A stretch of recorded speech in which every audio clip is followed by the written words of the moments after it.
Warm greeting to all. Today we are going to discuss curved beams. The curved beams, the neutral axis of the cross section is shifted towards the center of curvature of the beam, causing a nonlinear hyperbolic distribution of stresses as shown in the figure. So this is your curved beam shown here. So this is your stress distribution.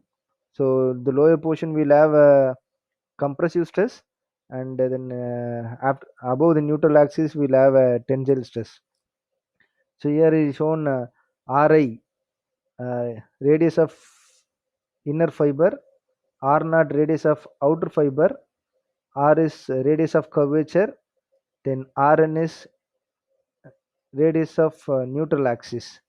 The difference between radius of curvature and radius of neutral axis, we call it as eccentricity. So this is y naught. Y naught is the distance between neutral axis to the outermost fiber.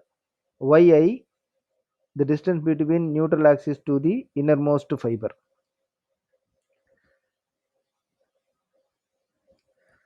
So it may be noted that the neutral axis lies between the centroidal axis and the center of curvature and always occurs within the curved beam.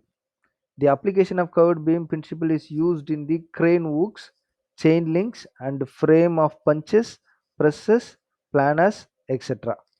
So the formula will be a bending stress formula sigma B, which is equal to M by AE y divided by Rn minus y.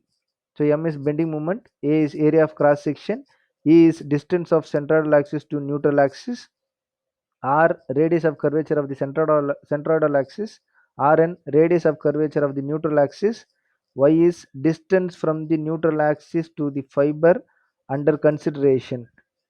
It is positive for the distance towards the center of curvature and the negative for the distance away from the center of curvature. So notes. So the important notes is the bending stress is curved beam is zero at the point other other than at the centroidal axis. If the section is symmetrical, such as circle, rectangle, I-beam with equal flanges, then the maximum bending stress will always occur at the inside fiber. If the section is unsymmetrical, the maximum bending stress may occur at their inner inside fiber or the outside fiber. The maximum bending stress sigma bi, which is equal to m yi divided by ae ri. Yi is neutral axis to the inside fiber, Rn minus Ri. Ri is radius of curvature of the inside fiber. The maximum bending stress at the outside fiber is given sigma B naught, which is equal to m y naught divided by ae r naught.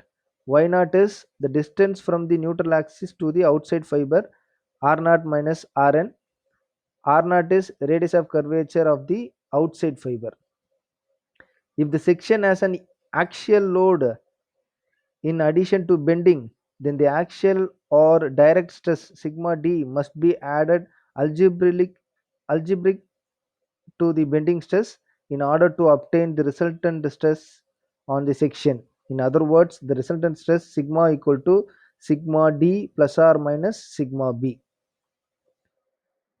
So the following table shown in the values Rn and R for various commonly used cross section in curved beams. So these formulas will be available in the design data book. So different cross sections and the values of Rn and R. So here first one is rectangular cross section, then circular, then trapezoidal, then triangle, and hollow rectangle.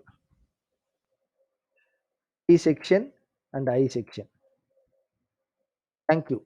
The remaining things we'll discuss in the next